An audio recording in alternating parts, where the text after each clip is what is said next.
আসসালামু আলাইকুম। আজকে আপনাদেরকে দেখাচ্ছি সোনা মসজিদ। এটি শিবগঞ্জের চাঁপানবাবগঞ্জের একটি বিখ্যাত মসজিদ, 1500 শতকের একটি মসজিদ, যেটি সুলতান আলাউদ্দিন শাহ আমলে নির্মিত হয়েছে। এটি কালো পাথর দিয়ে অত্যন্ত সুন্দর কারুকাজের একটি মসজিদ, যেটি বাংলাদেশের স্থাপত্য নিদর্শনের জন্য একটি দারুণ মসজিদ। যেখানে আপনারা এটিকে সোনা মসজিদ বলার কারণ হচ্ছে, কথিত আছে যে এখানে গম্বুজে সোনা দ্বারা মোড়িত ছিল এবং এটিতে রয়েছে 15টি গম্বুজ ও 5টি প্রবেশদ্বার। এটি শুধু ধর্মীয় স্থান নয়, ইতিহাস আর স্থাপত্য একটি দর্শনীয় স্থান। তাই একবার হলো এই স্থানটি ঘুরে আসুন। এটি বাংলাদেশের চাঁপানবাবগঞ্জ জেলার শিবগঞ্জে অবস্থিত ঐতিহাসিক ও গৌরবের একটি মসজিদ।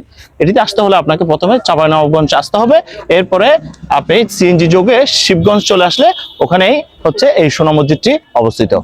সবাইকে এখানে আসার দাওয়াত রইল। ধন্যবাদ সবাইকে।